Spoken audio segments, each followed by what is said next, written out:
Baik, insyaAllah minta jasa baik semua tuan-tuan, perempuan, ibu-ibu, ayah-ayah yang dirahmati oleh Allah untuk share live ini di Facebook masing-masing. Mudah-mudahan kita memanjangkan amal soleh di sisi Allah Ta'ala. Siapa yang sempat menonton pagi ini, minta sedikit komen di bawah. Kita bertegur sapa, bersilaturahim lah sebelum kita mulakan kuliah kita pada pagi ini, insya-Allah. Apa khabar semua pagi hari Ashura? Semua okey? Baik-baik belaka ke? Boleh?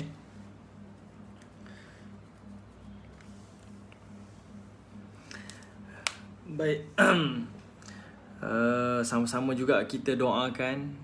Baik Puan Gambar Lidah, Waalaikumsalam warahmatullahi. Sama-sama kita doakan sahabat-sahabat kita, saudara-saudara kita yang berada di Kedah, khususnya di Yan. Kalau kita tengok semalam, ada kepala air kan daripada Gunung Jerai turun. Banyak tempat musnah dekat sana. Dekat dengan kita ni, saudara mara kita juga yang berada di sana. Sama-sama kita doakan untuk mereka. Semoga baik di sana, selamat dalam keadaan terkawal. Banjir yang naik tu tidak merosakkan harta benda. Mungkin doakan sebagai ujian kecil, sebagai kafarah yang menghapuskan dosa-dosa mereka, insya-Allah, dan juga kita semualah. Dan sempena pada hari Ashura hari ini, kalau siapa yang belum makan, belum sarapan, mungkin terlewat bangun ke dan sebagainya, terus berniat untuk berpuasa sunat hari Ashura. Semoga kita mendapat pengampunan di sisi Allah Subhanahu wa taala. Mudah-mudahan kita optimis dengan janji Nabi sallallahu alaihi wasallam, dan kita juga optimis dengan janji Allah Subhanahu wa taala. Okey, baik. Siapa lagi yang berada di sini? Mungkin kita boleh say hi. Aunty Huda ada. Waalaikumsalam warahmatullahi. Siapa lagi? Minggu lepas saya tak nampak lah Puan Gambar Lidah. Ada urusan ya? Ya. Kita ada Nik Rasima, Puan Nik Rasima pun ada. Biasa ni sahabat-sahabat kita, ibu-ibu kita, insya-Allah. Okey. Baik, seperti mana yang tuan-tuan maklum, hari ini hari Ashura. Berpuasa menghapuskan dosa kita. Dan dosa dekat sini adalah merujuk kepada dosa-dosa kecil kita, dosa-dosa yang kita tak sedar dan kita tak perasan. Kata Imam An-Nawawi, kalau kita memiliki dosa-dosa kecil, maka ibadah seperti ini yang menghapus dosa kecil ni akan menghapuskan dosa-dosa kecil kita yang lalu lah, setahun yang lalu. Kalau kata Imam Nawawi, kalau pula kita tak ada dosa kecil, kita memang jamin saya tak ada dosa kecil, tak ada langsung, saya tak pernah buat dosa kecil, tapi saya buat dosa besar. Okay? Kita buat dosa besar. Maka kata Imam Nawawi, kalau seseorang tak ada dosa kecil dan dia ada dosa besar, maka amalan seperti hari ini yang menghapus dosa-dosa setahun yang lalu ni, menghapus dosa-dosa besarnya. Kalau dia ada dosa kecil, maka itu yang akan diawali lah, itulah yang akan dihapuskan. Dia tak ada dosa kecil, dia ada dosa besar, maka ibadah seperti ini yang menghapus dosa ni akan menghapus dosa-dosa besarnya. Dan kalau dia dosa kecil tak ada, dosa besar pun tak ada, maka amalan seperti ini akan menambahkan kebajikan pahalanya dan mengangkat darjatnya. Yang ini disebutkan oleh Al-Imamun Nawawi. Tapi kita percayalah, masing-masing di antara kita bukan mestilah, kebiasaannya memiliki dosa-dosa, dosa kecil, dosa besar dan sebagainya. Dan ini sebahagian daripada usaha kita untuk meraih pengampunan Allah Subhanahu wa taala. Kita punya manifestasi kita melalui perbuatan dan tindakan kita yang kita sangat mengharapkan pengampunan Allah. Dan semoga Allah Ta'ala lihat usaha kita menahan lapar dahaga ni, menahan nafsu syahwat ni, sedangkan makanan ada di rumah, minuman ada di rumah, rezeki ada, tapi kita tahan kerana Allah. Mudah-mudahan Allah nampak ini sebagai usaha kita menzahirkan rasa taubat, memohon pengampunan di sisi Allah Ta'ala. Dan kita mengharapkan pertemuan kita pagi ini, sahaban minggu, sebagai satu pelaburan sejam setengah ni, sebagai pelaburan kita yang kita boleh claim di hadapan Allah di hari akhirat. Ini sebagai penghalang kita daripada azab kubur. Ini adalah sebagai penghalang kita daripada azab api neraka. Dan ini adalah sebagai pemudah cara kita di Yaumul Mahsyar nanti. Seperti mana kata Al-Imamul Ghazali, setiap peluh yang keluar di dunia maka peluh itu tidak akan keluar lagi di yaumul mahsyar. Mudah-mudahan susah kita ni nak konsisten, nak istiqamah. Saya tengok ni Puan Shima maklum, dia ni jadi jadi babysitter lagi sekali, kena jaga cucunya. Susah ni kita nak konsisten. Kita banyak tanggungjawab, banyak komitmen, tapi kita masih lagi ruangkan masa kita, ambil masa kita untuk majlis-majlis ilmu seperti ini. Tak semestinya dengan saya, tapi dengan mana-mana asatizah yang lain. Moga-moga Allah catat ini adalah sebagai usaha kita, penat lelah kita, kepayahan kita dalam menuntut ilmu di jalan Allah. Semoga kita berdoa yang susah ini takkan lagi susah di yaumul mahsyar. Okay? Payahnya kita di sini, penatnya kita di sini takkan lagi susah dan penat lagi di hari yaumul mahsyar nanti, insya-Allah. Okey, baik. Datin Samsia kata sibuk, masya-Allah. Mudah-mudahan diberikan kerehatan nanti di hari akhirat. Nanti kita akan tengok siapa golongan yang sibuk di dunia dan siapa golongan yang akan berehat di hari akhirat. Okey, biar di dunia ni sibuk, jangan sangat tak sibuk ya. Jangan bersantai-santailah di dunia. Rehat yang sebenar adalah di hari akhirat. Dunia tempat berpenat, akhirat tempat berehat. Tuan Haji Syarudin, waalaikumsalam warahmatullahi. Sihat Tuan Haji? Niat nak sampai ke Senawang tak sampai-sampai lagi kan, border tak buka. InsyaAllah ada rezeki nanti sampailah kita semua ziarah Tuan Haji kita kan. Mudah-mudahan dengan Puan Zabidah kita, insyaAllah. Baik, okey, kalau semua dah bersedia, alhamdulillah kita ada viewers dalam 14 orang. Kita share lagi kita punya live ini. Mudah-mudahan sahabat-sahabat kita, jiran tetangga kita, komuniti kita boleh sama-sama tonton. Kalau ada manfaat, ambillah. Kalau ada kesalahan dan kekurangan, mohon maklumkan kepada saya, tegurlah saya. Semoga kita sama-sama dapat belajar, insya-Allah. Amin ya rabbal alamin. Baik, hari ini kita akan baca surah Al-Waqi'ah. Minggu lalu kita dah bincang mukaddimah dia, pengenalan surah Al-Waqi'ah, dan kita ada sentuh beberapa ayat sahaja peringkat permulaan secara seimbas lalu.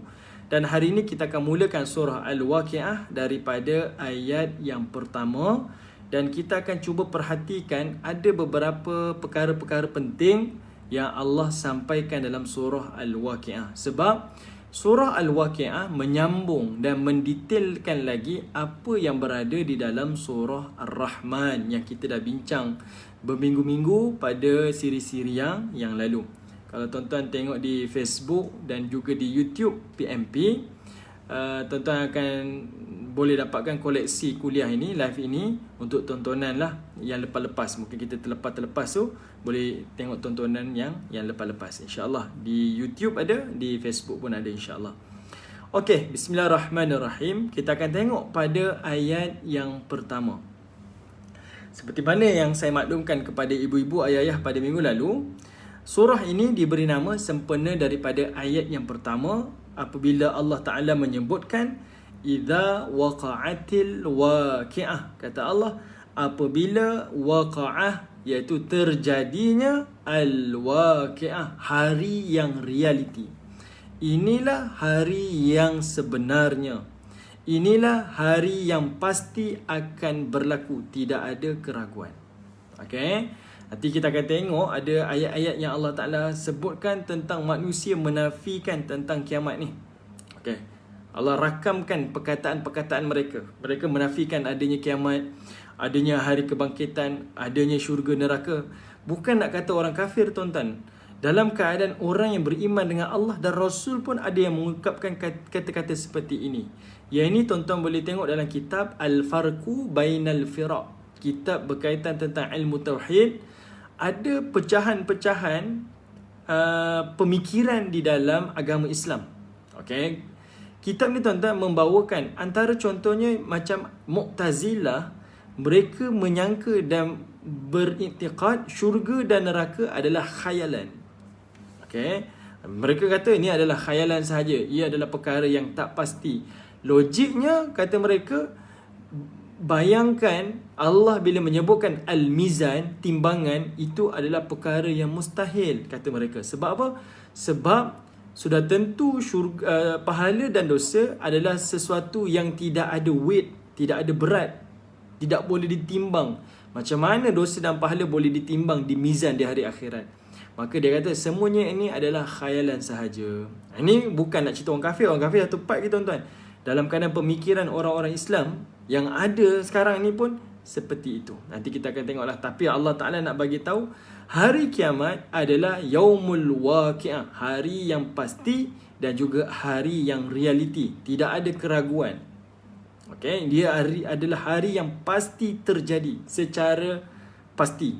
Okay, full stop. Tak ada soal jawab dah. Dia adalah hari yang benar-benar terjadi. Sebab itu kalau kita baca dalam surah Al-Balad, Allah bersumpah la uqsimu biyaumil balad, kata Allah Ta'ala. Surah Al-Balad kan, la uqsimu bihadzal balad, kata Allah.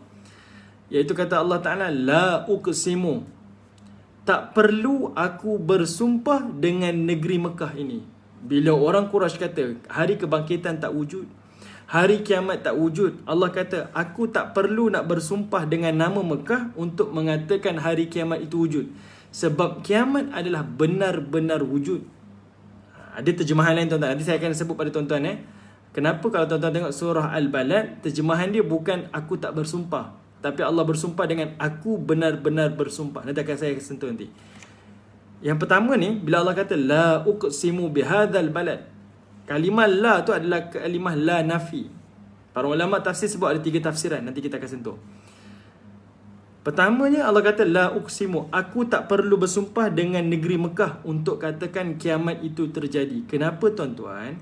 Sebabnya hari kiamat ni adalah hari yang pasti. Logiknya macam ni tuan-tuan. Esok hari Jumaat, logik tak kalau saya kata pada tuan-tuan, demi Allah, saya sanggup junjung Quran, saya sanggup bersumpah dalam masjid nak bagi tahu esok Jumaat. Logik ke? Sudah tentu benda tu tak logik dan tak perlu buat. Sebab Jumaat esok adalah hari yang pasti Jumaat. Dia tak akan jadi hari lain. Begitulah bila Allah kata tentang hari kiamat. La uqsimu bihazal balad. Aku tak perlu bersumpah dengan nama Mekah nak kata hari kiamat itu berlaku. Sebab kiamat memang benar-benar terjadi. Okey, boleh Itu pertamalah. Sekejap, saya tengok ada soalan ke? Okey, Assalamualaikum. Waalaikumsalam Tuan Haji Ma'ruf. 3 surah yang hebat adalah surah Ar-Rahman, Al-Waqi'ah, Al-Mulk. Apakah fadilat surah-surah ini dan bagaimana nak hafal surah-surah Ar-Rahman dan Al-Waqi'ah? Jazakallahu khairan kathira. Baik, saya dah pernah sebut pada permulaan mukadimah setiap surah, tidak ada kelebihan-kelebihan yang khusus bagi surah-surah ini. Bahkan dalam surah Al-Mulk pun hanya yang disebutkan dalam hadis sahih, Al-Mulk adalah surah yang akan menjadi penyelamat, syafaat kepada pembacanya. Iaitu kata Nabi SAW, siapa yang membaca 30 ayat, maka ia akan menyelamatkan seseorang daripada neraka dan dia akan memastikan pembacanya akan masuk ke dalam syurga Allah. Sahabat tanya surah apa? Nabi kata ia adalah surah Tabarakalladzi biyadihil mulk. Okey. Manakala Ar-Rahman, Al-Waqi'ah tidak ada fadilat-fadilat khusus berdasarkan pada hadis-hadis Nabi SAW. Namun secara umumnya Nabi SAW memaklumkan kepada kita, bacalah Al-Quran, tak kisah mana-mana surah, sebab bacaan itu akan menjadi ya'ti fi yaumil qiyamah, dia akan datang pada hari kiamat nanti sebagai syafi'an li ashabi, menjadi syafaat kepada pembacanya. Tak kisah mana-mana surah. Okey, tak kisah pada mana-mana surah. Al-Waqi'ah saya dah sebut dah. Dia bukan surah yang akan menghilangkan kefakiran kita, kemiskinan kita. Bukan Tetapi kerana kita faham cerita akhirat, kita tahu cerita tentang syurga, kita tahu cerita tentang hari pertemuan kita dengan Allah, itu yang menjadikan kita tak rasa miskin dekat dunia. Sebab kita tahu dunia sementara. Yang selama-lamanya, yang sebenarnya, yang realitinya adalah pada yaumul waqi'ah, hari yang realiti, hari kiamat. Okey? Bila kita dah nampak yang kiamat akhirat itu besar, yang dunia ni kecil saja tuan-tuan. Miskin ke, fakir ke, susah ke, tersepit rezeki ke, tak rasa apa-apa. Itu yang dimaksudkan dengan kefakiran. Bukan nak kata tuan-tuan baca Waqi'ah, tuan-tuan tak jadi miskin, tuan-tuan akan jadi kaya raya, luas rezeki dan sebagainya. Itu tak disebutkan dalam hadis Nabi SAW. Macam mana nak hafal tuan-tuan? kita jangan rushing lah. Nasihat saya kalau nak menghafal, baca 2-3 ayat yang kita rasa mampu kita hafal dan ulang beberapa kali yang kita nak, sekali boleh, 2 kali mengikut kemampuan kita. Dan nak memastikan hafalan itu betul-betul melekat, bacalah di dalam solat kita, khususnya di dalam solat tahajud. Okay, kalau baca dalam solat fardu, baca je lah. Tapi nak betul pastikan kita ni betul-betul melekat hafalan ni dalam fikiran kita, dalam hati kita, Quran ni, cuba baca di dalam solat tahajud kita. Yang ini diamalkan oleh para ulama kita sendiri. Okay? Yang itulah waktu yang kita akan dapat detect saya ni benar-benar hafal ataupun tak benar-benar hafal. Bacalah hafal 1-2 ayat dulu. Jangan terus rushing sampai 5 ayat, 10 ayat. 2-3 ayat dulu. Starting sikit-sikit, perlahan-lahan. Masa tu ada, insya-Allah. Baik. Baik, selesai. Okey, kita akan tengok ayat pertama selesai. Allah kata ini adalah hari yang bakal terjadi, pasti terjadi, tidak ada keraguan. Dan ayat yang kedua, Allah kata apa? Laisa liwaqa'atiha kadhibah. Bila berlaku je kiamat ni, laisa tidak akan. Liwaqtiha, terjadinya kiamat, kadhibah, tidak ada orang yang akan mendustakan hadirnya hari kiamat. Berlaku je kiamat, tuan-tuan, semua manusia yang beriman, yang tak beriman, yang melakukan bid'ah, yang tak melakukan bid'ah, semuanya kata kiamat adalah hari yang terjadi, hari yang pasti. Allah Ta'ala sebut pada ayat kedua ni nak bagi tahu kadhibah, tak ada orang yang akan dustakan lagi hari kiamat, sebab dia adalah hari yang pasti terjadi. Okey, sekarang ni ibu-ibu, ayah-ayah, tengok kalimah kadhibah. Kadhibah tu ada ta marbutah di belakang. Adanya huruf ta marbutah kan, kadhibah. Kat sini tuan-tuan, kadhibah ni bukan merujuk kepada muannas. Okey. Selalu kita tahu kalimah-kalimah ni ada muzakkar lelaki, ada muannas.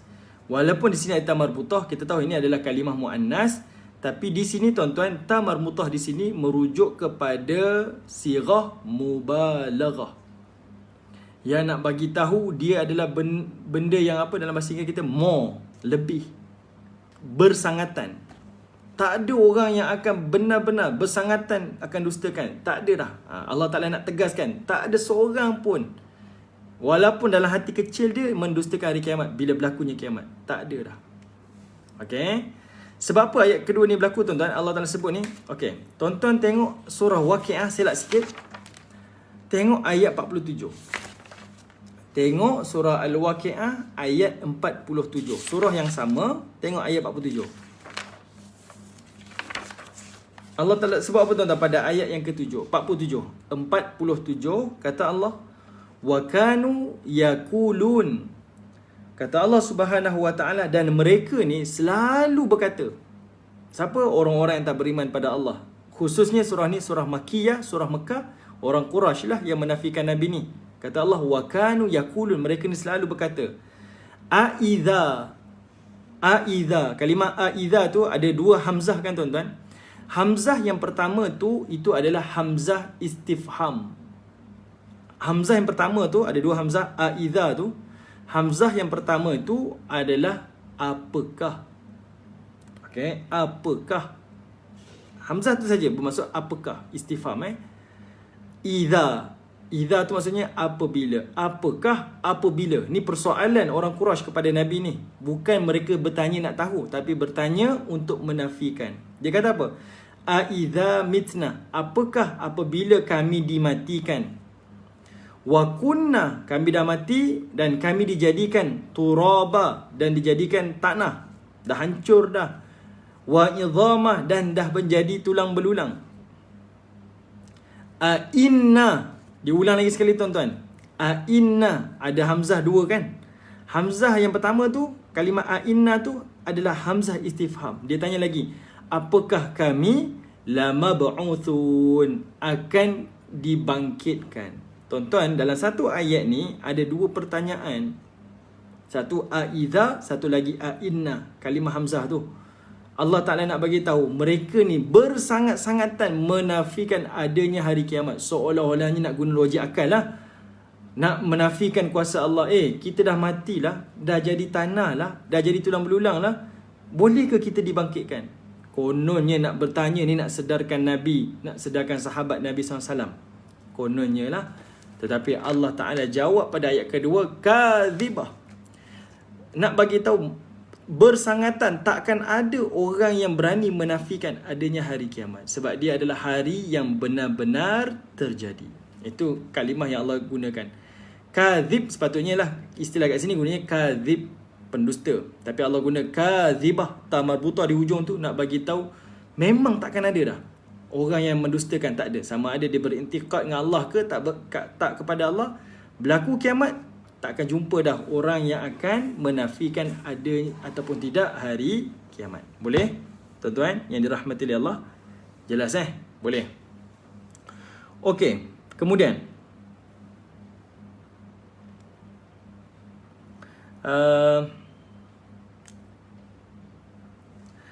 tuan-tuan boleh tengok lagi kalimah yang macam sirah mubalaghah ni.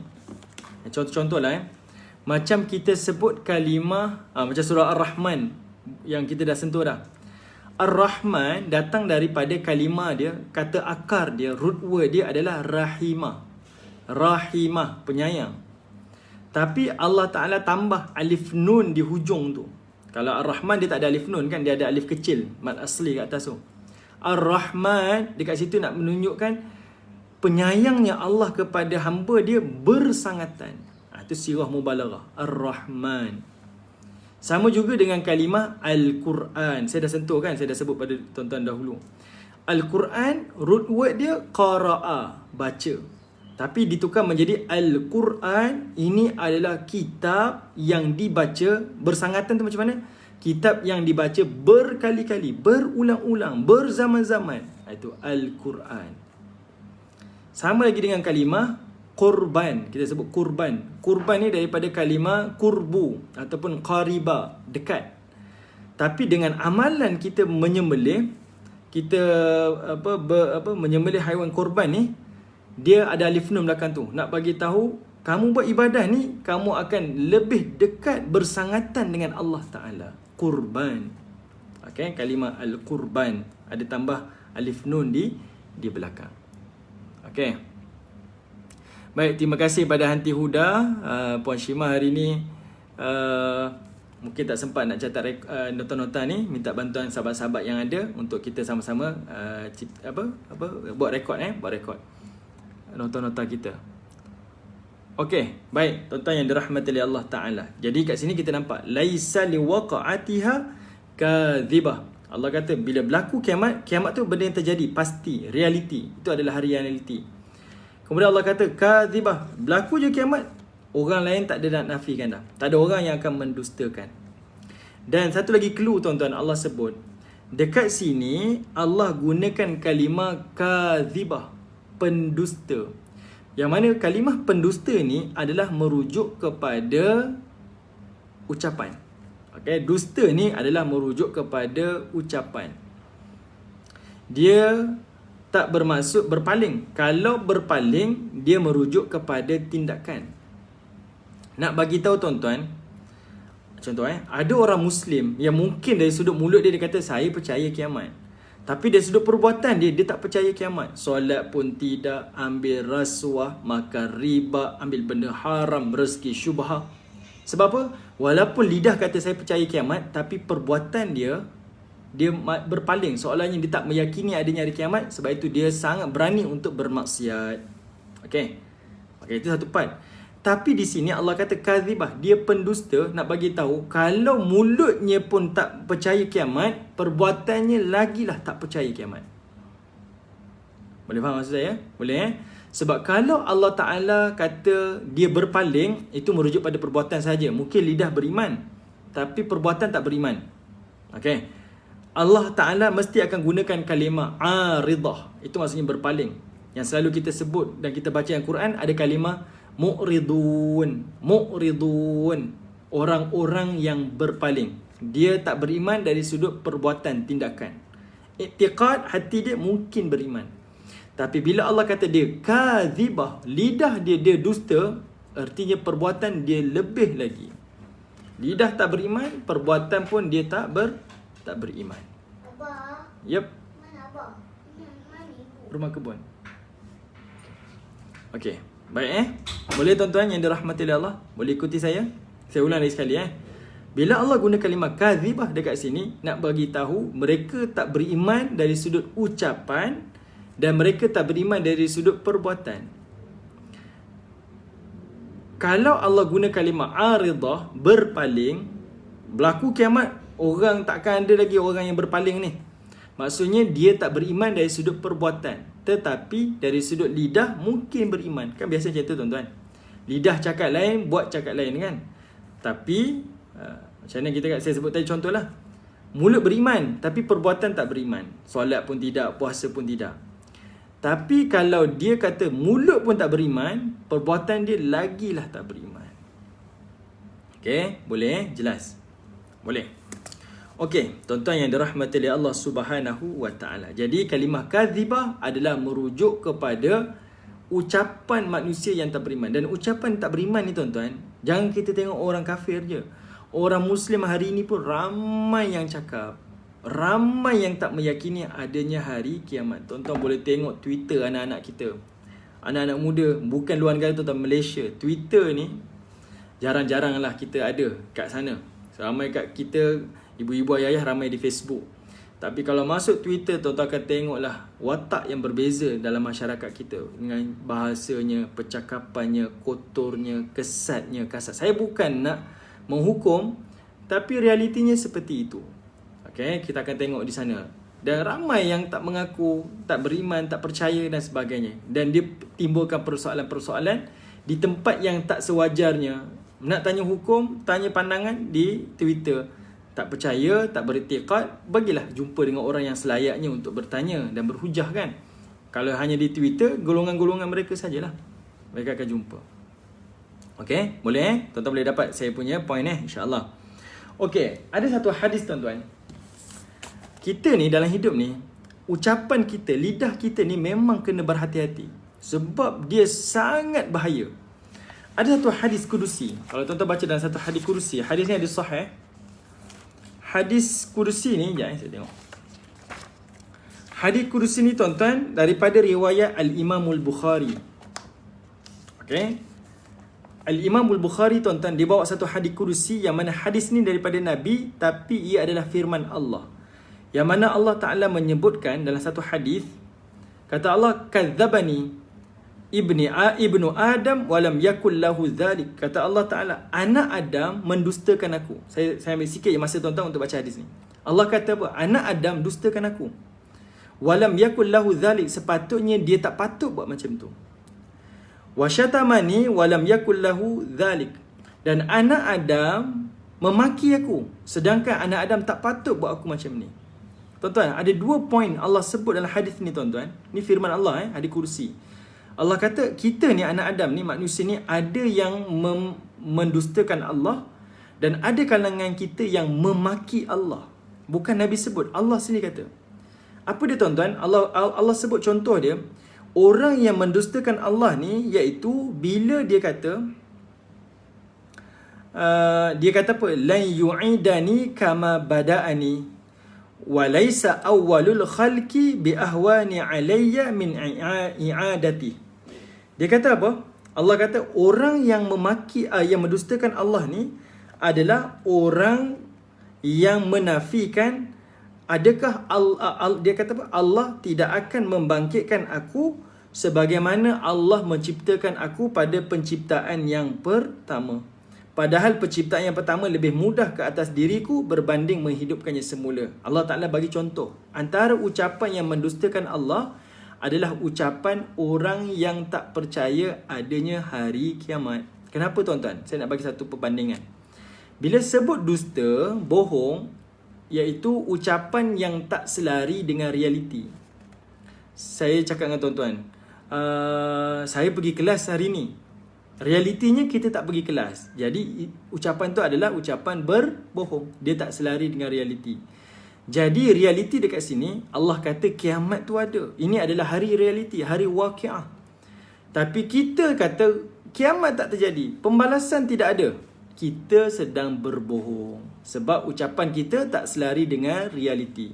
Ucapan Allah semuanya adalah realiti. Jelas tuan-tuan? Jadi kita ni kena jaga lidah kita. Jaga ucapan kita. Jangan sampai Allah kata apa? Kadzabani. Kamu mendustakan aku. Itu ucapan yang berat tuan-tuan. Allah Ta'ala ingatkan kita. Allah nak kata kamu ni tak beradab lah dengan saya. Awak ni kurang ajar lah dengan saya. Bila Allah kata macam ni dalam hadis ni tuan-tuan, itu adalah ancaman kepada kita. Sudah tentu kita mustahil nak masuk ke dalam syurga Allah. Ucapan ni kena hati-hati.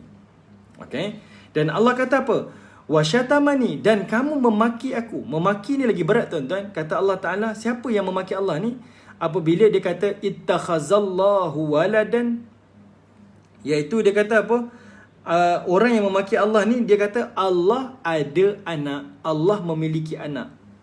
Kan ramai kan, ada agama-agama yang kata Allah ni ada anak, Allah ni ada bapa, Allah ni ada pasangan. Allah kata orang yang sebut ucapan ni adalah orang yang memaki Allah. Kenapa tuan-tuan? Kalimah maki dari sudut bahasa dia adalah kita menghina dan mencemuh seseorang. Contohlah, kita jumpa dengan si fulan ni kaya raya. Kita kata, awak ni miskin lah. Kata, awak ni miskin lah. Dia kaya tuan-tuan. Kita hina dia, turunkan darjat dia. Awak ni miskin lah. Itu maksudnya kita maki dia. Dia ni tampan tuan-tuan. Kita kata, awak ni hodoh lah. Kan? Awak ni tak berkuasa lah. Dia raja, dia sultan. Kita kata, awak tak berkuasa. Kita merendahkan tempat dia. Maksudnya kita memaki dia. Dan Allah kata, bila manusia menyebutkan Allah ada anak, sebenarnya dia sedang menghina Allah Ta'ala, sedang memaki Allah. Sebab dia menurunkan darjat Allah. Menurunkan darjat Allah. Sebab Allah tak memiliki anak. Allah Ta'ala sebut apa? Wa anal ahadus samad. Allah kata, aku ni Tuhan yang Esa, lagi as-samad, Tuhan yang menjadi tumpuan kepada semua makhluk. Kan kita baca surah Al-Ikhlas kan? Tuhan yang menjadi tumpuan semua makhluk. Tuhan yang maha sempurna. Contoh lagi perbandingan, nak bagi faham je. Seorang manusia tuan-tuan, masa dia bujang, dia kata saya nak kahwin lah. Kenapa seorang manusia bujang dia nak kahwin? Sebab dia kata saya sunyi, tak ada pasangan hidup. Dia pun kahwin. Bila dia kahwin tuan-tuan, dia kata apa? Kita berdua je dengan isteri. Boring lah, bosan lah, jemu lah. Saya berhajat nak kepada anak. Bila manusia berhajat daripada bujang nak berpasangan, daripada pasangan nak ada zuriat, itu maksudnya manusia tak sempurna. Dia berhajat kepada sesuatu yang lain. Manusia tak sempurna. Allah tak perlukan anak, tak perlukan bapa, tak perlukan pasangan sebab Allah maha sempurna. Kalau Allah tak sempurna tuan-tuan, Allah akan berhajat kepada benda-benda yang lain. Sebab itu Allah kata, Anal ahadus samad. Aku Esa dan aku tempat tumpuan makhluk. Semua makhluk berhajat kepada aku. Kalau aku berhajat pada sesuatu yang lain, aku tak sempurna. Jadi Allah kata, aku sebab aku sempurna, makhluk berhajat pada aku. Dan aku tak perlu anak, tak perlu sesiapa pun. Aku tak perlu makhluk pun. Sebab aku dah sempurna. Walaupun aku satu, aku Esa, aku sempurna. Tak memiliki, tak mengkehendaki pada sesuatu yang lain. Jadi tuan-tuan, hadis ini, hadis kursi mengajar kita jaga lidah. Jaga lidah. Sebab itu ayat ni Allah kata kadzibah, laisa liwaqa'atiha kadzibah. Jangan sampai kita ni tercakap yang kita tak percaya hari kiamat. Takut kita dustakan Allah dan kita sedang memaki Allah Ta'ala. Okay? Orang ni tuan-tuan, bila kiamat Allah jamin, garanti, tak akan ada manusia yang berani kata kiamat tak terjadi. Sebab mereka dah melihat suasana hari kiamat. Okay? Boleh? InsyaAllah. Boleh? Okay. Baik, tuan-tuan yang dirahmati oleh Allah Subhanahu wa Ta'ala. Saya sebutkan tadi kan, surah Al-Waqi'ah ayat 47. Allah rakamkan nak kata orang tak percaya kiamat ni, dia bukan nak katakan sekali je, tapi nak cakap dia sangat-sangat tak percaya kiamat sampai 2 kali pertanyaan dalam satu ayat yang sama, iaitu surah Al-Waqi'ah ayat 47. Okay, satu dia kata Aidha, adakah apabila kami ni mitna, dah mati dah. Kemudian inna lamab'utsun, adakah kami ni akan dibangkitkan? 2 kali pertanyaan nak bagi tahu bersangatan sangatlah dia tak percaya adanya hari kebangkitan, adanya hari kiamat. Jelas untuk ayat kedua? Boleh? Okey, boleh insya-Allah. Kemudian tuan-tuan yang dirahmati oleh Allah, tengok pula ayat yang ketiga. Subhanallah. Tengok ayat yang ketiga tuan-tuan. Allah kata apa? Khafidatur rafi'ah. Okey, sebelum saya masuk ayat 3, tuan-tuan jelas ke? Boleh Boleh ikuti saya punya ayat, saya punya ni. Okey, sebelum saya pergi lebih jauh tuan-tuan. Kan saya baca hadis kursi tadi tuan-tuan. Hadis tu kalau tengok faedah dia, kita ni kena beradab dengan Allah, iaitu salah satunya adalah menjaga lidah kita. Menjaga lidah kita. Sebab itu Allah tekan kat sini adalah pendustaan dari sudut lidah. Okey, tak beriman dari sudut lidah. Kalau kita tengok para ulama, kita sebut tuan-tuan, manusia ni ada 3 makam, 3 kedudukan. Kedudukan yang pertama tuan-tuan, iaitu kedudukan al-awam, orang awam lah. Kita-kita ni lah. Apa dia? Kedudukan orang awam ni paling terbaik dah tu. Iaitu dia hifzul lisan, jaga lidah, cukup dah. Dia tak maki Allah, tak mendustakan Allah, tak mengata, tak menyakiti hati orang lain. Itu dah terbaik dah. Itu dah cukup dah. Okey, itu dah cukup dah. Terbaik dah tu. Naik makam yang kedua tuan-tuan, tinggi sikit, namanya makam al-khusus. Okey, makam al-khusus ni tuan-tuan, dia bukan sekadar menjaga lisan, jaga lidah, bahkan dia akan jaga perbuatan dia sekali. Ini naik satu makam tuan-tuan. Kita sendiri kena latih. Dia bukan untuk orang-orang tertentu. Kita manusia ni boleh naik ke makam ni kalau kita latih diri kita. Makam yang bawah, makam jaga lidah. Makam yang kedua yang khusus ni adalah makam yang jaga lidah dan jaga perbuatan. Ini kita boleh tengok pada Nabi SAW. Kita boleh tengok dalam kalangan sahabat-sahabat Nabi SAW. Apa perbuatan mereka tuan-tuan? Kalau tengok pada perbuatan Nabi dalam kitab Syama'il Muhammadiyah, sahabat Nabi kata apa? Nabi ni kalau duduk, dia takkan menjulurkan kakinya. Kan, kalau kita tengok hadis, kita kalau kaki duduk atas lantai, lutut diangkat tuan-tuan, kaki bersilang ke tak bersilang kan, lutut diangkat tinggi, macam ni duduk tuan-tuan kan, dua-dua kaki naik. Orang kita kata ini kalah judi tuan-tuan kan, kalah judi. Tapi sebenarnya dalam hadis, itu antara cara Nabi duduk. Okay, sebab itu kita kena belajar. Itu salah satu daripada cara Nabi duduk, dan dia adalah cara yang beradab kalau kita tengok pada perbuatan Nabi SAW. Okay. Cuma saya nak tekankan, Nabi ni dia duduk macam cara, tapi salah satu yang Nabi tak buat iaitu Nabi menjulurkan kaki dia. Maksudnya masa Nabi duduk depan orang ke sendirian ke, Nabi tak akan julurkan kaki dia. Luruskan kaki lah kita istilahkan. Kenapa? Sahabat-sahabat Nabi pun ada buat macam tu. Sebab sahabat-sahabat ni dia merasakan tak beradab dia julurkan kaki dia. Sebab dia merasakan dia sedang diperhatikan oleh Allah. Yang ini kita sebut sebagai al-muraqabah. Dia sentiasa merasakan Allah memerhatikan dia, Allah mengawasi dia. Dia bukan sekadar jaga lidah tuan-tuan, bahkan dia akan jaga perbuatan dia.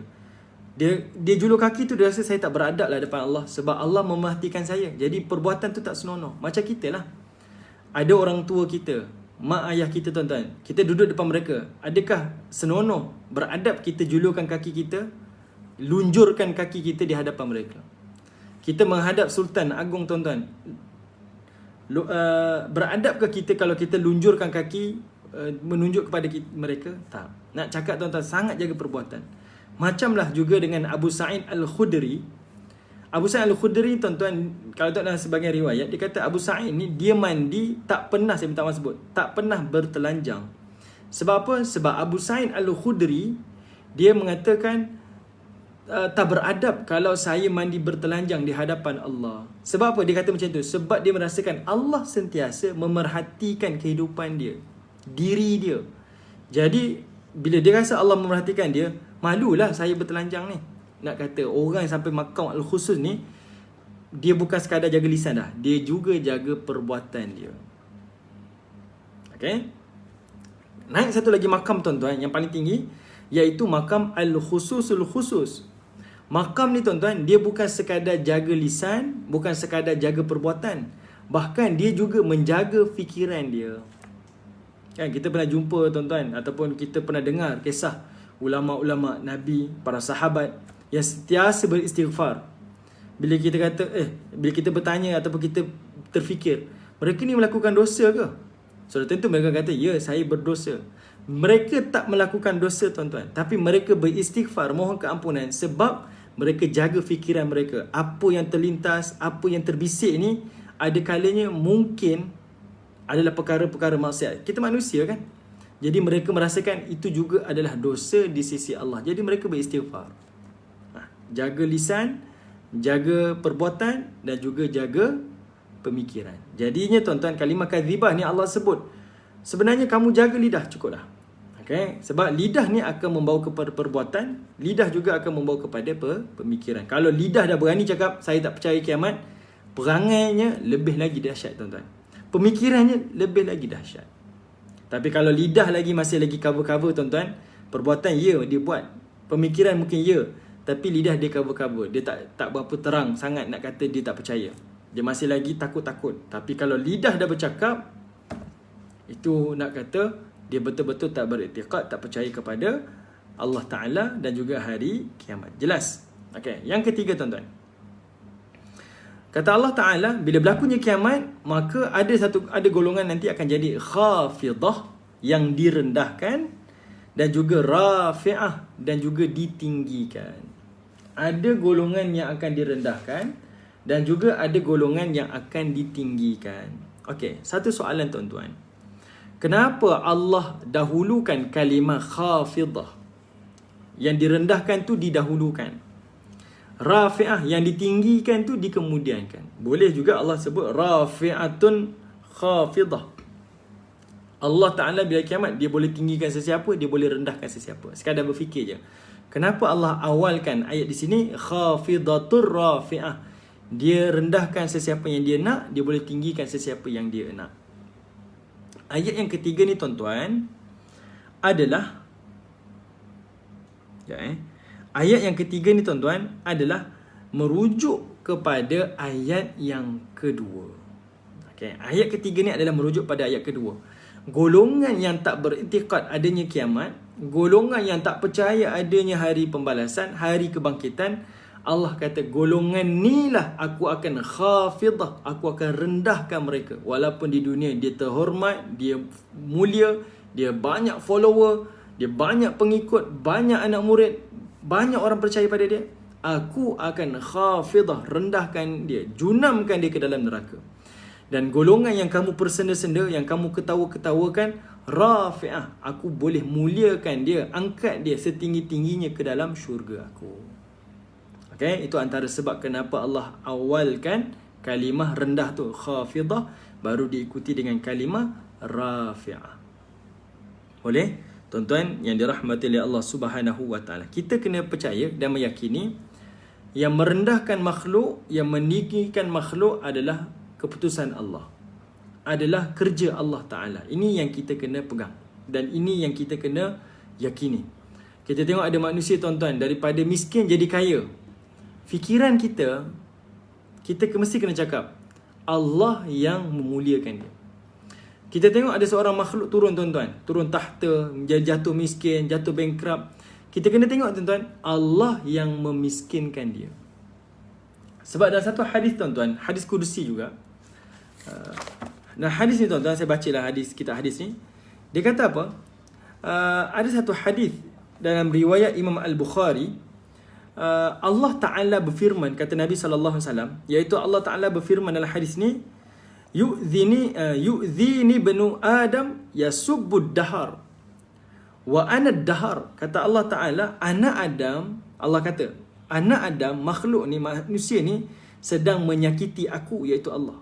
Allah kata manusia menyakiti Allah, menyakiti aku, iaitu manusia mencela masa. Manusia mencela masa. Padahal Allah kata wa ana dahar, yang mana aku adalah masa itu. Okay, hadis ni apa, tuan-tuan? Kita kena tengok sikit. Saya minta maaf, tuan-tuan, saya detailkan sikit. Sekarang kita sedang bincang ayat ketiga. Allah boleh meninggikan sesiapa yang Allah nak, Allah boleh rendahkan sesiapa yang Allah nak. Maksudnya Allah boleh muliakan sesiapa, Allah boleh hina sesiapa. Sebab itu adalah milik Allah, itu adalah kuasa Allah. Dan hadis yang saya nak bincang ni adalah nak tunjukkan kepada kita tuan-tuan, Allah kata ada kalangan kita manusia ni menyakiti Allah. Allah Ta'ala tak boleh disakiti tuan-tuan, sebab dia Rabbul Alamin. Tapi Allah kata ada manusia menyakiti aku. Macam mana? Iaitu Allah kata bila mana dia yasubbud dahar, bila mana mereka mencela masa. Dan Allah kata wa anad dahar, dan aku sebenarnya padahal aku Allah ni adalah masa. Hadis ni adalah merujuk kepada budaya Arab zaman dulu. Orang Arab zaman dulu tuan-tuan, mereka ni selalu mencela masa. Sebab masalah aku miskin, sebab masalah aku kaya. Apa-apa dia akan cela masa.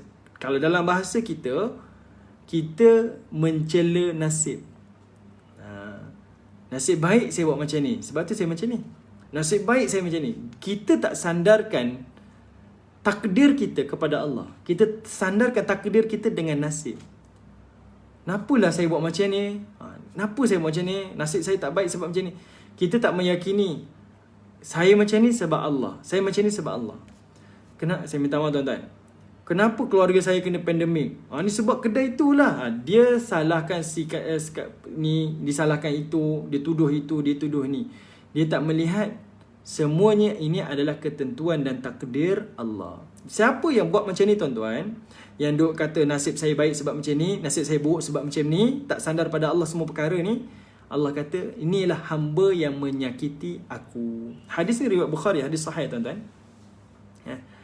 Allah kata inilah golongan hamba yang sedang menyakiti aku. Dan Allah kata apa? Biyadil amru uqallibul lail wan nahar. Sebab Allah kata urusan semua perkara ni, takdir ni, semuanya berada di tanganku.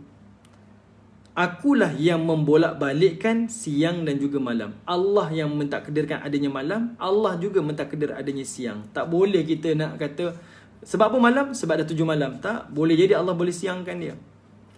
Kan? Sebab apa siang? Sebab dah 7 pagi. Boleh jadi Allah Ta'ala boleh malamkan dia walaupun 7 pagi. Kita kena sandarkan semua perkara kepada Allah Subhanahu wa Ta'ala. Semua hidup kita sandar pada Allah tuan-tuan. Ini keyakinan kita kepada Allah. Sebab itu Sayyidina Ali sebutkan dalam satu athar. Kata dia, aku melihat semua perkara, aku melihat Allah. Aku melihat semua perkara, aku sedang melihat Allah. Sebab dia tengok semua perkara ni, dia sandarkan semuanya itu adalah perbuatan Allah dan semuanya itu adalah kehendak Allah. Bila kita percaya tuan-tuan benda macam ni, hati kita sebenarnya jadi lebih tenang. Hati kita akan jadi lebih positif. Sebab kita tak akan salahkan suasana, kita tak akan salahkan keadaan.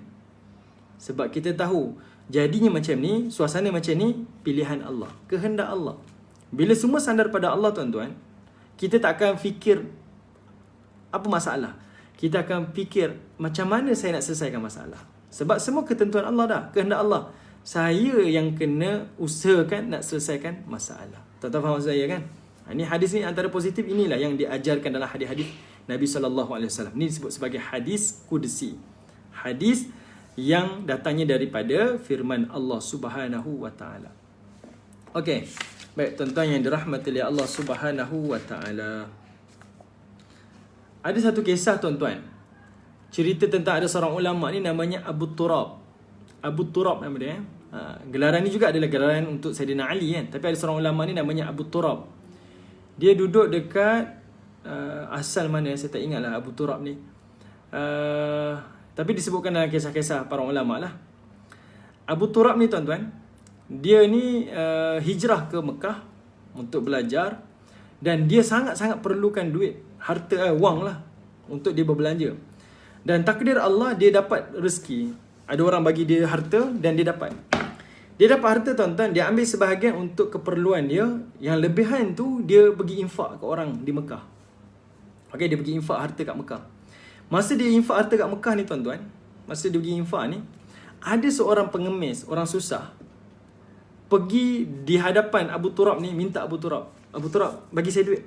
Minta macam tu lah, bagi saya duit. Abu Turab tak bagi tuan-tuan, dia bagi ke orang belakang-belakang, orang lain. Lepas tu orang yang mengemis ni kata apa? Mungkin Abu Turab ni tak nampak aku ni, jadi aku nak duduk sebelah Abu Turab, sebelah kiri Abu Turab. Dia duduk, Abu Turab saya duduk sebelah awak ni, bagi saya duit. Abu Turab tak nampak tuan-tuan, Abu Turab bagi orang lain. Dia duduk sebelah kanan pun macam tu juga. Dia duduk depan Abu Turab macam tu juga. Dia duduk betul-betul depan mata Abu Turab tak nampak. Last kali tuan-tuan, habis duit dah diinfakkan, pengamin dia kata, wahai Abu Turab, kan aku dah duduk depan kamu tadi ni. Aku minta depan kamu, kenapa kamu tak bagi ni? Kedekut ke? Macam itulah, kedekut ke? Kamu tak nampak aku ke? Tak nak tolong aku ke? Abu Turab kata apa? Kamu buat macam ni, perbuatan kamu seperti ini, kamu melihat yang memberi rezeki adalah aku. Silap. Sebenarnya yang memberi rezeki dan harta ni adalah Allah. Kalau kamu melihat yang memberi kamu rezeki ni adalah Allah, aku bagi. Tapi sebab kamu meminta pada aku, merayu pada aku tak nak. Seolah-olahnya Abu Turab ni kata, aku tak nak yang harta yang aku beri pada kau ni kau menyangka kau dapat daripada aku. Tapi aku nak iktikad kau, kamu kena yakini harta ni datangnya daripada Allah.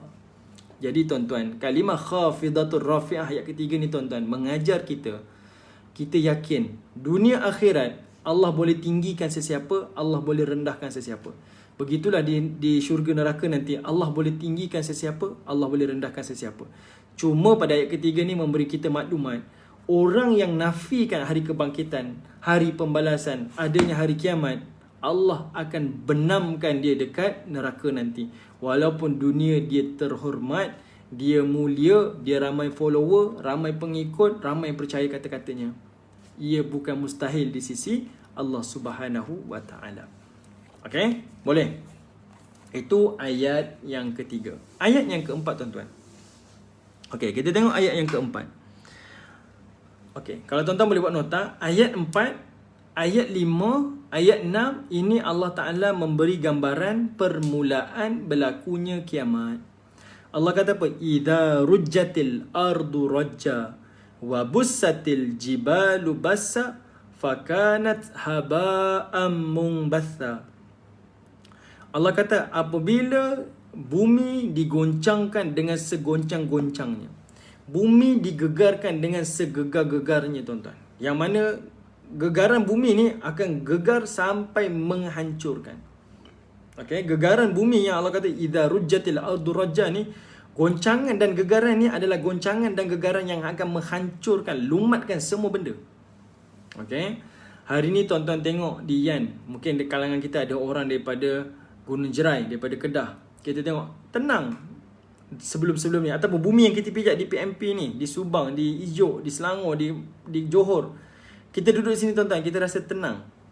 Tapi tuan-tuan kena yakin, bumi yang kita pijak yang tenang ni, dia akan bergegar segegar-gegarnya. Dia boleh jadi banjir besar, dia boleh hancur, dia boleh terbelah, dia boleh rosak. Semuanya di bawah penguasaan Allah Ta'ala, di bawah kuasa Allah. Cuma saya nak tekan kat sini, Allah Ta'ala sengaja gunakan kalimah ardu dekat sini. Sebabnya, saya dah bincang pada tuan-tuan pada minggu lalu. Pada surah Al-Waqi'ah, ayat 45 ni, Allah cerita tentang bumi dan juga gunung. Sebab pada surah Ar-Rahman, permulaan surah Ar-Rahman, Allah dah cerita tentang matahari, bulan dan juga bintang. Kan? Ar-Rahman, 'allamal Quran, khalaqal insan, 'allamahul bayan, asy-syamsu wal qamaru bihusban, wan najmu wasyajaru yasjudan. Ada cerita tentang tumbuh-tumbuhan, pokok-pokok, bintang, juga matahari dan juga bulan. Jadi sampingan dia mengkomplitkan kat sini tuan-tuan, Allah cerita tentang gunung dan juga bumi. Okey, dia macam nak kata dia melengkapkan. Okey, semuanya ni di bawah kuasa Allah Ta'ala. Allah mentakdirkan semuanya, menguruskan semuanya. Okey, jadi Allah kata al-ardu, bumi hancur, digegarkan tuan-tuan. Berapa skala Richter? Wallahu a'lam, kita tak boleh nak kata. Berapa skala Richter yang paling tinggi dekat dunia? 9.5. Tak pernah lagi cecah 10 skala Richter tuan-tuan. Hancur. Semalam saya tengok dekat mana ada tempat yang kena gempa bumi tu. Saya lupa lah. Satu tempat di luar negara. Benua Afrika. Ada satu gempa tu, ranap rumahnya, hancur. Ramai yang maut dalam peristiwa tu. Berlaku semalam. Kita tak tahu skala Richternya berapa. Tapi kiamat Allah kata rujjatil ardu rajja. Bumi ni akan goncang segoncang-goncang sampai ranap. Hancur habis. Okey. Kemudian Allah Ta'ala sambung lagi. Wa bussatil jibalu bassa. Dan juga Allah Ta'ala kata, dan aku akan hancur sehancurnya gunung ganang. Al-jibal datang daripada kalimah al-jabal. Jabal ni adalah gunung, bukit. Al-jibal, gunung ganang. Dia adalah jamak taksir, nak bagi tahu banyak ni. Bukan satu gunung hancur, tapi semua gunung akan dihancurkan. Habis, ranap. Tuan-tuan bayangkan, ini surah Mekah, surah Makkiyah. Orang Mekah, tuan-tuan, hidup di lembah. Kan, Mekah ni adalah lembah. Sekitarnya gunung ganang, tuan-tuan. Kita sendiri pergi Mekah, hotel-hotel kita ni ada duduk atas bukit, ada duduk bawah bukit. Kawasan Misfalah, tuan-tuan duduk kat kawasan Ajiat. Tuan-tuan tengok, bukit kadang pergi Masjidil Haram, ada naik, ada turun. Nak pergi gunung-gunungnya adalah gunung-gunung batu, bukan gunung tanah, gunung batu. Tapi Allah kata wa bussatil jibalu bassa. Gunung ni aku akan ranapkan, hancurkan, musnahkan. Mereka yang duduk di Mekah, tuan-tuan, masa ayat ni turun, boleh bayang macam mana dahsyatnya sampai gunung hancur, sampai ranap. Dan Allah kata ranap dia macam mana? Fakanat haba'am mumbatha. Yang mana dia akan ranap, haba, dia akan menjadi haba tu maksudnya debu. Haba dekat sini adalah debu. Mumbatha, mumbatha kalau tuan-tuan tengok dalam pandangan daripada Qatadah, mumbatha ni iaitu pasir yang berterbangan. Macam padang pasir tu, kan pasir dia pasir halus tu, tuan-tuan. Tuan-tuan angkat, tuan-tuan lepaskan pasir di padang pasir tu, kerana halus dia terbang. Tak tinggal satu bekas pun. Itu mumbatha, kata Qatadah. Allah kata mereka menjadi haba, jadi debu yang berterbangan. Debu, tuan-tuan, gunung besar ni Allah ranap, habis, kemudian berterbangan. Tidak ada satu pun tinggal. Cuba tengok dan cuba kita kaji, ada tak peristiwa alam, fenomena alam yang menghancur, yang gempa ke, gunung berapi ke, sampai gunung hancur. Sampai gunung hancur, tuan-tuan. Tak ada. Tempoh hari yang dekat kota Kinabalu tu, gunung Kinabalu tu, tuan-tuan, dia saya tak ingat gegaran ke apa ke, dia punya puncak dia tu, batu tu jatuh kan, sampai dia tutup lah untuk orang yang suka hiking ni. Dia tak boleh naik, dia runtuh batu dekat atas tu, tuan-tuan. Gegaran kuat juga sampai gugur.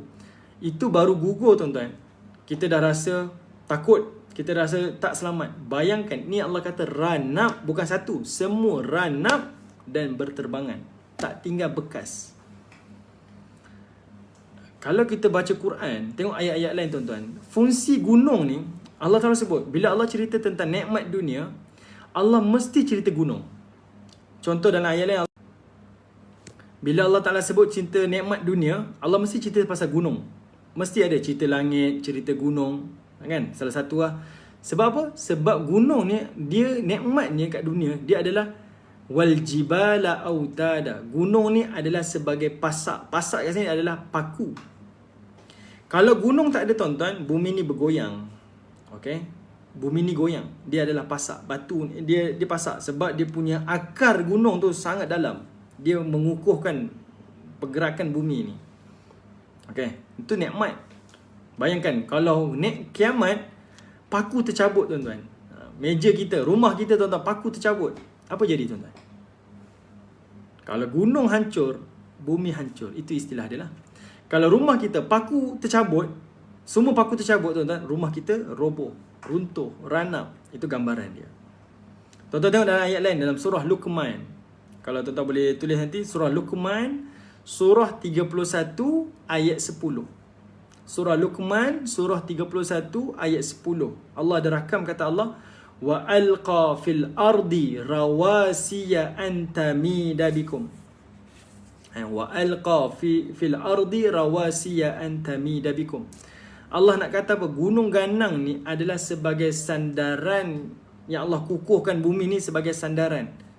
Tapi Allah kata kiamat, yang tempat bumi bersandar ni, yang menjadikan dia kukuh ni, hancur. Kalau tempat bersandar pun hancur, yang lain hancur, ranap, tuan-tuan. Kan? Macam itulah gambaran yang Allah Ta'ala nak membayangkan kepada kita. Nak cakap bila berlaku kiamat, bumi ni akan goncang segoncangnya, kemudian gunung ganang akan hancur. Okey, Baik, tuan-tuan nak nampak peristiwa kiamat ni macam mana keadaan dia? Cuba tengok surah Al-Hajj. Surah Haji tu. Surah Al-Hajj. Surah yang ke-22. Ayat yang pertama. Okey, kita tengok. Surah Al-Hajj. Surah yang ke-22. Ayat yang pertama. Surah Al-Hajj ni tuan-tuan, surah yang bercerita tentang haji. Okey, yang Puan Shima tulis ni, surah Luqman betul. Okey, surah Al-Hajj ni adalah surah yang bercerita tentang haji. Okey, surah Al-Hajj, surah yang bercerita tentang haji. Tapi kalau tuan-tuan tengok, cerita manasik haji ni, pelaksanaan ibadah haji ni Allah Ta'ala letak kat tengah-tengah. Tapi starting dia, surah ini Allah buka dengan cerita kiamat. Terus cerita kiamat. Ya ayyuhan nasu taqaw rabbakum. Inna zalzalatas sa'ati syai'un azim. Ayat 1, ayat 2 Allah cerita buka dengan kiamat. Para ulama tafsir kata apa tuan-tuan? Antara hikmah dia, surah haji ni adalah cerita pasal haji lah, pelaksanaan ibadah haji. Tapi starting dia Allah cerita kiamat, seolah-olahnya Allah nak bagi tahu ibadah haji adalah ibadah yang macam rehearsal berlakunya kiamat.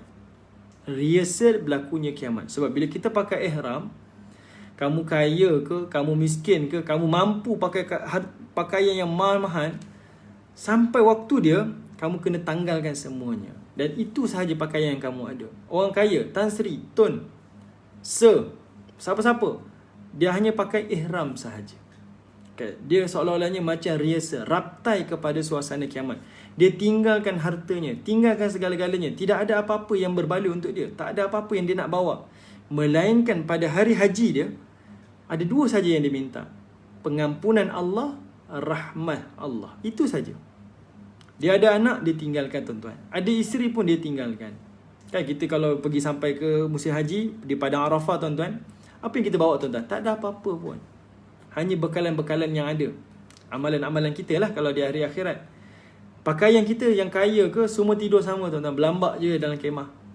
Dan yang kita minta pada waktu itu adalah pengampunan dan rahmah. Dan itulah keadaan manusia pada hari kiamat. Harta tak akan bantu dia. Kehidupan dia tak akan bantu dia. Kemewahan dia tak akan bantu dia. Anak-anak tak akan bantu dia. Yang waktu itu yang paling berharga, pengampunan dan rahmah Allah. Sebab itu surah haji ni, cerita pasal pelaksanaan haji, starting dia Allah cerita tentang kiamat. Buka ayat-ayat terus cerita kiamat. Tuan-tuan tengok ayat lain, tak ada tuan-tuan. Okey, baik. Allah kata apa? Wahai manusia yang bertakwa kepada Allah. Inna zalzalatas sa'ati syai'un azim. Kata Allah, zalzalah, goncangan kiamat ni pada hari sa'ah, hari kiamat nanti adalah syai'un azim. Adalah kejadian yang syai'un azim. Azim ni apa tuan-tuan? Perkara yang sangat besar, yang sangat dahsyat. Goncangan yang maha dahsyat. Starting tu Allah dah cakap tuan-tuan. Goncangan kiamat, goncangan yang maha dahsyat. Maksudnya kemuncak berlakunya fenomena alam pada kiamat tu tuan-tuan, benda yang tak pernah berlaku. Allah Ta'ala membayang kita macam satu landscape tau. Macam satu panorama kiamat tu macam mana. Goncangan dia maha dahsyat. Jangan cakap dah, dia azim. Dah, selesai. Orang yang faham kalimah azim, macam mana masuk azim tu, dia faham dah. Ini adalah kemuncak bagi segala kedahsyatan lah. Goncangan tu cukup menakutkan. Dan Allah detailkan sikit. Kata Allah, Yauma tarawnaha tazhalu kullu murdi'atin amma arda'at wa tada'u kullu dhati hamlin hamlaha. Kata Allah Subhanahu wa ta'ala, pada hari kiamat yang ketika goncangan itu, kamu akan lihat, yauma tarawnaha, kamu akan melihat, tazhalu kullu murdi'ah, wanita-wanita yang sedang menyusu ni, murdiah ni, ibu-ibu yang sedang menyusu ni, dia akan akan tinggalkan anak dia. Dia akan tinggalkan anak dia, lepaskan anak dia. Kemudian watada'u kullu dhati hamlin hamlaha, dan bagi wanita-wanita yang sedang hamil, mereka akan gugurkan kandungan dia. Cakap tuan-tuan, goncangan tu memabukkan. Kalimah zalzalah ni daripada kalimah zilzal. Zilzal ni tuan-tuan, dia meluncur. Zilzal ni meluncur. Seolah-olahnya bila berlaku goncangan, tak ada orang yang akan jalan tegak tuan-tuan. Dia jalan macam dalam keadaan meluncur. Sedangkan bumi ni macam ni, tapi dia jalan meluncur sebab goncangan tu. Dia akan jalan sambil terjatuh. Bangun jatuh, tapi maha dahsyat. Yang sedang menyusu tinggalkan anak, lepaskan anak. Yang dalam kandungan akan gugur. Kenapa Allah bagi contoh ni tuan-tuan? Sebab perasaan yang paling terbaik, orang yang paling protektif pada sesuatu, ibulah, ibu. Ini gambaran kemuncak sikap manusia. Macam mana pun tuan-tuan, ibu dia tak akan lepaskan anak dia menyusu. Tanyalah ibu-ibu yang menyusukan anak. Kalau 2 tahun dia menyusu tuan-tuan, 2 tahun sakit badan. Macam mana dia baring, kan? Baring mengiring masa tidur, nak menyusukan anak. Sakit-sakit badan, tapi dia diam, tahan, sabar. Sebab apa? Sayang dia, protektif daripada anak. Biar anak dia makan, biar anak dia minum.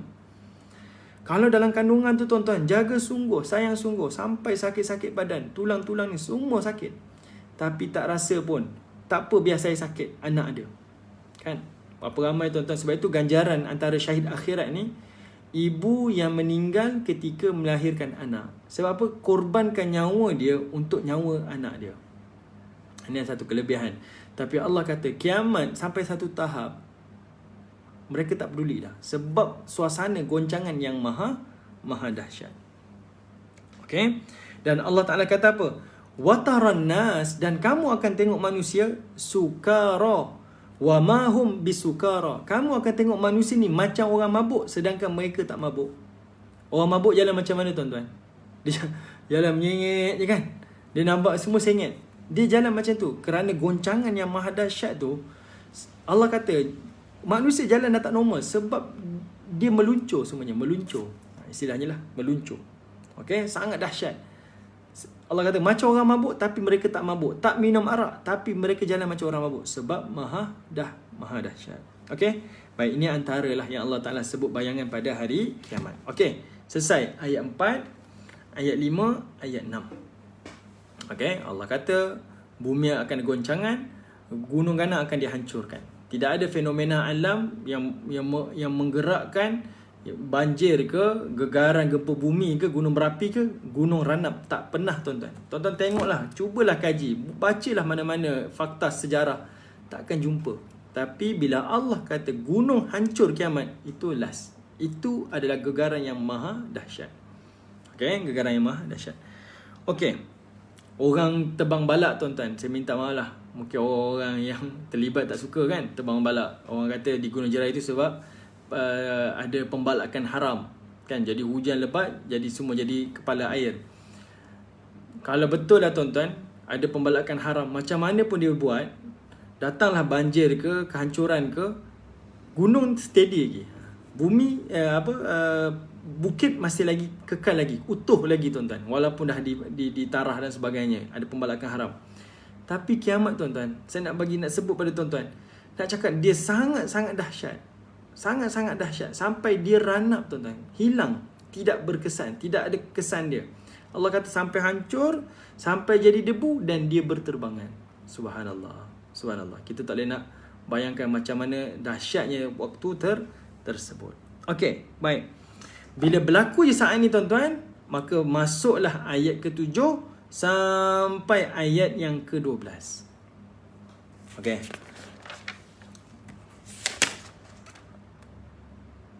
Okey.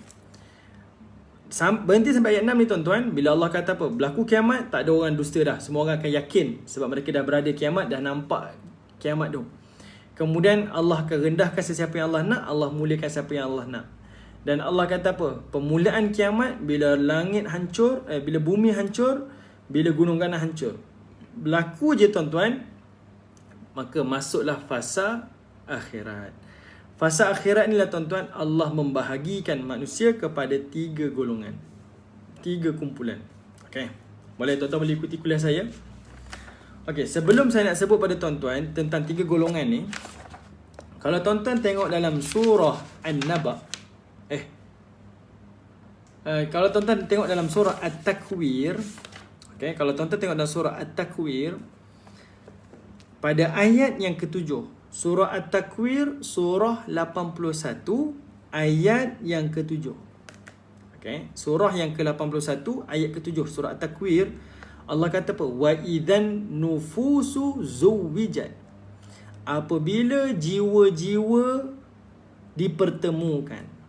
Apabila nyawa-nyawa, roh-roh dipertemukan. Kalimah zuwijat tu kalimah zauj kan. Zauj ni berpasangan. Kita sebut ni zaujah saya, isteri saya. Ni zauji saya, ni suami saya kan. Kita selalu guna macam itulah istilah kita. Allah kata zuwijat. Wa idzan nufus, apabila roh-roh yang mati ni akan dipertemukan. Dengan siapa tuan-tuan? Di sini ada dua tafsiran. Okay, dan surah At-Takwir, surah 81 ayat yang ke-7. Okay. Tafsiran yang pertama, kita akan dipertemukan dengan jasad kita semula lah. Maksudnya kita bangkit daripada roh, walaupun jasad kita dah hancur, kita bangkit nanti daripada kubur, kita akan dipertemukan semula dengan jasad yang baru. Kan Allah Ta'ala sebut dalam surah Qiyamah, Allah Ta'ala akan cipta kita bananah kan, sampai ke hujung-hujung jaring semua akan dihidupkan balik semula. Dan kita akan masuk balik dalam tubuh kita. Okay, sebab ada orang bertanya, kita dah mati, tak ada kulit, tak ada jasad, roh yang bangkit. Kalau saya dibakar dalam api neraka, apa yang sakitnya? Kan tak ada kulit dan sebagainya. Tak, kita akan dibangkitkan bersama dengan tubuh kita semula lah, masuk ke dalam syurga ataupun ke dalam neraka. Okay, itu tafsiran pertama. Tafsiran yang kedua, wa idzan nufusu zuwijat, apabila roh-roh akan dipertemukan. Pertemu kat situ, zuwijat kat situ adalah bertemu dengan kumpulan-kumpulan yang Allah telah tentukan. Yang mana kumpulan tu Allah explain pada surah ini, wa kuntum azwajan salatha. Wa kuntum azwaj, ada kalimah zauj kat situ, zai waw jim. Allah kata apa? Kamu ni, wa kuntum, kamu semua akan dipasangkan, dipertemukan, dipadankan kepada tiga. Ada tiga golongan yang akan dibangkitkan. Maksudnya secara umum tuan-tuan ada tiga golongan. Okay, yang itu yang kata wa idzan nufusu zuwijat. Roh-roh akan dipertemukan. Ada yang duduk di golongan yang baik, ada yang duduk di golongan yang jahat. Maksudnya tuan-tuan, bila kita bangkit saja daripada kubur, nak menuju ke mahsyar, kita bangkit, tengok orang sekeliling pun, kita tahu kita berada di mana.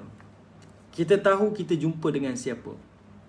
Kita tahu kita dapat balasan apa. Okay, kita bangkit-bangkit tuan-tuan, tengok semua ni sahabat, semua ni para nabi, ni semua golongan siddiqin. Kan, ni golongan awliya, ni para ulama. Kita tahu kita berada di mana.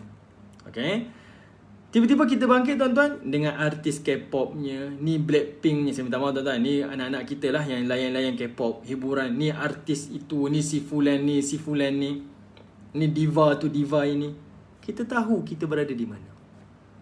Sebab itu, di dunia tuan-tuan, cintai dan ikuti orang yang betul. Pilih orang yang betul untuk diikuti dan diteladani tuan-tuan. Sebab kita akan dibangkitkan dengan siapa yang kita cintai. Bagi tahu pada anak kita tuan-tuan, awak suka sangat, mak tak larang, tapi jangan sampai suka, sampai sayang, sampai ikut. Sebab itu yang kamu akan ikut dekat hari akhirat. Okay, kita sebenarnya boleh tahu tuan-tuan daripada dunia lagi, kita akan dibangkitkan dengan siapa. Sebab Nabi sebut, kamu akan dibangkitkan dengan siapa yang kamu cintai. Okay, kita akan dipasangkan dengan siapa yang kita ikuti, teladani daripada dunia. Jadi dekat akhirat tuan-tuan, kita akan pecah pada tiga golongan. Allah sebut apa tuan-tuan? Fa ashabul maimanati ma ashabul maimanah, wa ashabul mash'amati ma ashabul mash'amah, wasabiqun as-sabiqun. Tiga ayat ni tuan-tuan saya rasa detail. Saya nak cuba detail dengan tuan-tuan. Okay, saya nak cuba detail dengan tuan-tuan. Ada tiga golongan. Pertama Allah kata golongan maimanah, golongan mash'amah dan juga golongan as-sabiqun. Okay, ada tiga golongan. Golongan pertama tuan-tuan perhatikan. Okay, sebelum saya nak cerita pasal golongan ni tuan-tuan, cuba perhatikan. Allah sebut ada dua golongan baik, ada dua golongan ahli syurga, satu golongan ahli neraka. Kan? Bila Allah kata ashabul maimanah, ini adalah golongan ahli syurga. Dan bila Allah kata golongan as-sabiqun as-sabiqun, ini golongan ahli syurga. Yang dua ni tuan-tuan kena ingat. Ashabul maimanah ahli syurga, as-sabiqun pun ahli syurga. Yang masy'amah tu, wa ashabul masy'amah itu adalah ahli neraka. Kalau kita tengok tuan-tuan, kat sini tak adil kan? Ada 2 kumpulan ahli syurga, lagi ramai. Ada 1 kumpulan ahli neraka. Tak logik lah. Sepatutnya kalau ada syurga tinggi, ada syurga rendah, mesti ada neraka tinggi, neraka rendah. Tapi Allah tak macam itu tuan-tuan. Sebab dalam satu hadis kudusi Allah kata apa? Inna rahmati taghlibu ghadabi. Rahmah aku lebih daripada kemarahan aku. Allah nak yang masuk syurga lebih ramai daripada yang masuk neraka. Ya, dalam syurga aku bagi banyak tingkatan. Neraka tak. Cukup 1 dah. Dalam syurga Allah bagi 8 pintu. Dalam neraka Allah bagi 7 pintu. Kalau boleh Allah Ta'ala nak tutup serapat-rapatnya neraka ni tuan-tuan. Allah nak buka seluas-luasnya pintu syurga. Seboleh-bolehnya seperti itu. Seboleh-bolehnya. Okay. Inna rahmati taghlibu ghadabi. Allah Ta'ala rahmah dia lebih luas, menutupi, melebihi daripada kemarahan Allah Subhanahu wa Ta'ala. Itu perkara pertama tuan-tuan kena ingat.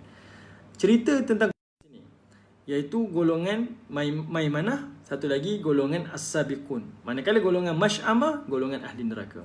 Neraka 1, penghuni syurga golongan ni ada 2. Itu pertama. Yang kedua, tuan-tuan perhatikan kalimah Al-Maimanah, kalimah Al-Masy'amah dan kalimah As-Sabiqun. Ni 3 kalimah ni tuan-tuan, Allah pilih dengan kalimah yang tepat, padat, dan kita boleh faham watak dia. Okey, kita boleh faham watak dia. Okey, kalau tuan-tuan tengok pada terjemahan kalimah Al-Maimanah, ayat yang ke-8 tu, Ashabul Maimanah tu ramai yang terjemah sebagai golongan kanan, betul? Golongan kanan. Al-Maimanah tu golongan kanan. Sebenarnya terjemahan tu kurang tepat. Golongan kiri Allah sebut pada ayat yang ke-9 Ashabul Masy'amah, golongan kiri. Okey, sebenarnya kalau dalam bahasa Arab, golongan kanan disebut yamin. Okey, kanan disebut yamin. Kiri disebut shimal. Okey, yamin right, left shimal. Okay, kanan kiri. Sebab itu nanti tuan-tuan jumpa, yang saya tunjuk pada tuan-tuan. Dalam surah Al-Waqi'ah juga, di hujung surah, misal pada ayat,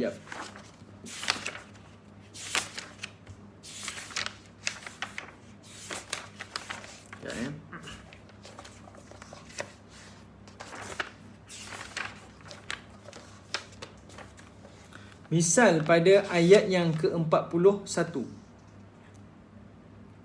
Okey, pada ayat yang ke-41.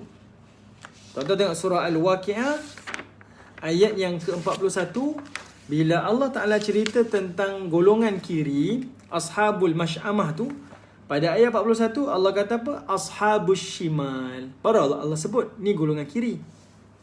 Okey, Allah sebut golongan kiri. Shimal tu kiri. Okey, maksudnya merujuk pada Al-Masy'amah tu. Mungkin tuan-tuan kalau boleh buat nota, Ashabul Masy'amah sama dengan antonim dengan nama dengan sinonim dengan nama Ashabul Shimal. Ashabul Maimanah sama dengan Ashabul Yamin. Ashabul Yamin tuan-tuan tengok pada ayat yang ke saya tengok. Ashabul Yamin tuan-tuan tengok pada ayat yang ke-27. Wa ashabul yamini ma ashabul yamin. Allah guna kalimah al-yamin dekat situ. Yang ini Allah guna yamin kan? Tapi awal tu Allah guna Maimanah.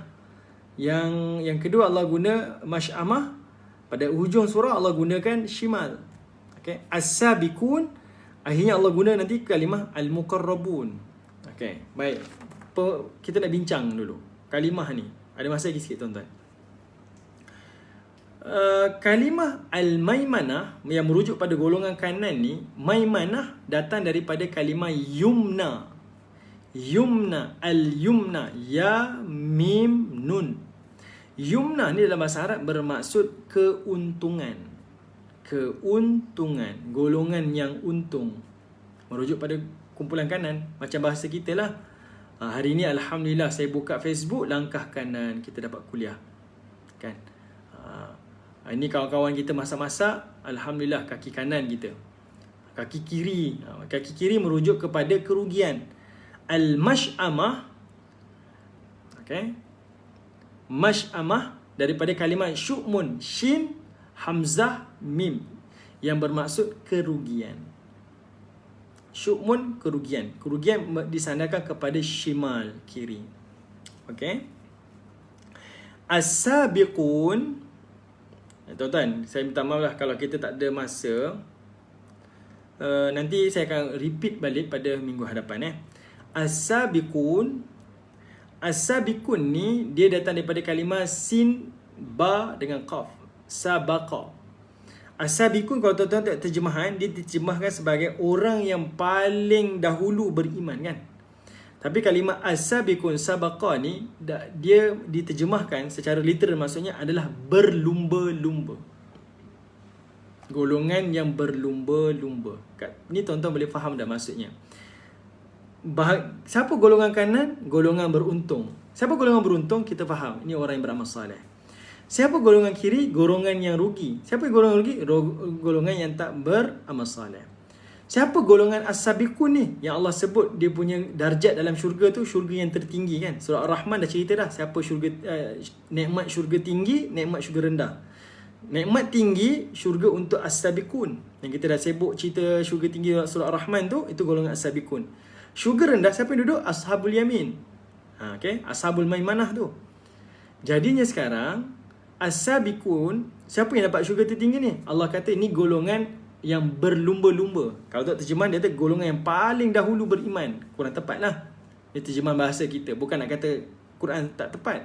Terjemah bahasa kita tak tepat. As-sabiqun maksudnya berlumba-lumba. Siapa berlumba tu? Berlumba-lumba beramal soleh. Kalau ashabul maimanah, orang beruntung tu maksudnya orang yang beramal soleh. Orang suruh buat, dia buat. Tapi as-sabiqun yang duduk syurga tertinggi, dia bukan buat, dia berlumba-lumba buat.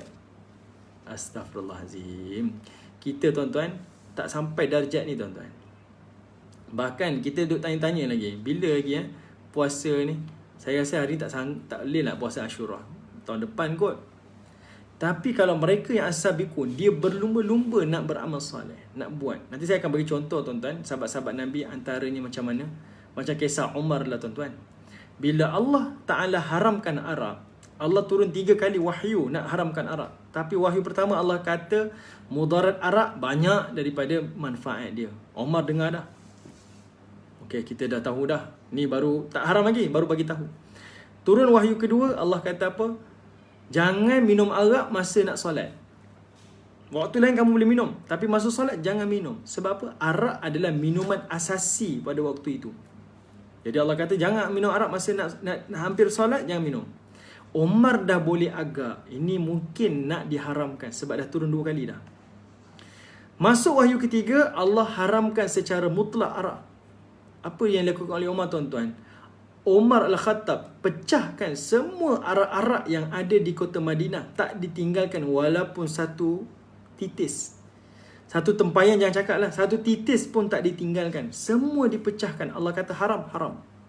Hari ni tuan-tuan, soalan saya pada ibu-ibu, ayah-ayah yang menonton. Berapa ramai ni tuan-tuan yang menghisap rokok? Saya minta maaf saya sebut, menghisap rokok. Fatwa kebangsaan dunia kata rokok haram, shisha haram, vape haram, rokok elektronik haram. Dia ambil rokok dalam poket dia, renyuk, buang tu sampah. Berapa ramai tuan-tuan? Ataupun kita ni, tak apa Ustaz, saya bagi habis satu kotak dulu, ada 2-3 batang. Lepas ni saya tinggal. Berapa ramai tuan-tuan? Kita boleh nampak siapa as-sabiqun. Ashabul yamin dia buat, tapi as-sabiqun dia berlumba-lumba buat. Dan itu adalah al-muqarrabun. Nanti saya akan ulang lagi tuan-tuan pada minggu hadapan, supaya lebih detail lagi, supaya nampak. Ni kita tak bincang lagi golongan ni tuan-tuan. Kita baru sebut dari sudut kalimah-kalimah saja, perbandingan dia. Kenapa Allah gunakan kalimah-kalimah ni? InsyaAllah kita akan sentuh lagi pada kesempatan yang akan datang. Semoga kita semua selamat daripada wabak, dilindungi oleh Allah, dipanjangkan usia, diberikan kesihatan dan pengampunan oleh Allah.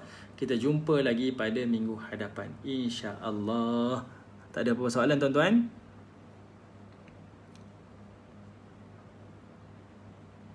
Okey, baik, terima kasih Puan Shima. Puan Shima saya nota hari ni. Terima kasih.